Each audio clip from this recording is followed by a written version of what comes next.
nagtututok ako sa gig para mas mabatak yung lalamunan ko. And ayoko silang mag-expect sa akin ng sobra-sobra kasi sabi ko nga, si Lord ang bahala. Manalo, matalo, okay lang. Sabi ko nga sa kanila.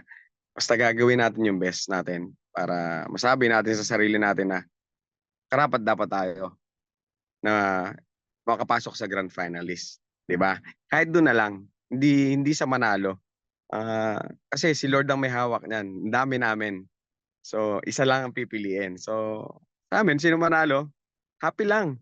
And maging masaya ka sa narating ng isang katunggali mo. Yun lang yung sa akin.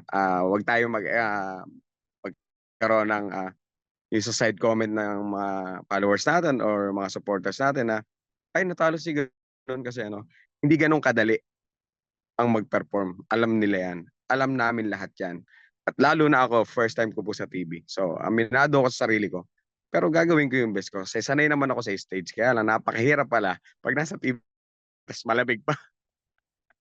Yun po. Kaya kaming 8 kung sakali man na darating na grand finals na yan, ah, ibibigay namin yung best namin para sa kanilang lahat, sa manonood and supporters namin at sa mga mahal namin sa buhay.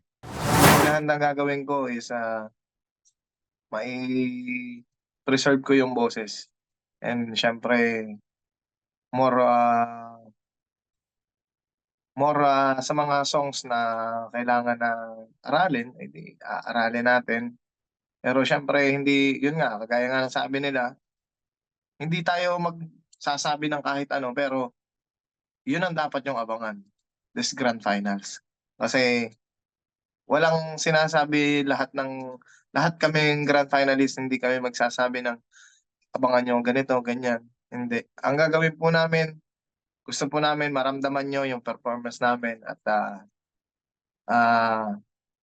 maibigay po namin yung gift na pinagkaloob po sa amin ng Panginoon.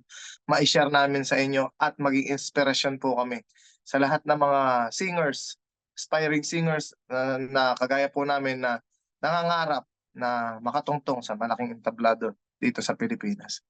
Maraming salamat po. God bless. Time po na bago po ako sumampa sa stage, lagi po ako nagdadasal po muna, nagpapasalamat. Humihingi po ako ng guidance ni Lord na sana po maibigay ko po ng tama yung aking gagawin. At hinahanda ko rin po yung sarili ko sa mga pwedeng mangyari. Honestly, hindi po ako nag-expect ever since na nag-start po itong TNK. Ever since po na nag-audition po ako, hindi po ako nag-expect na papasok po ako or something.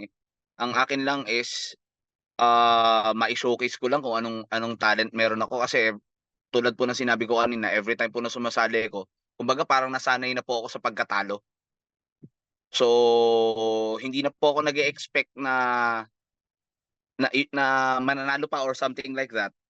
Basta laging ano lang po, ang iniisip ko lang po palagi, makapag-perform po ako ng tama, makapag-perform po ako ng maayos.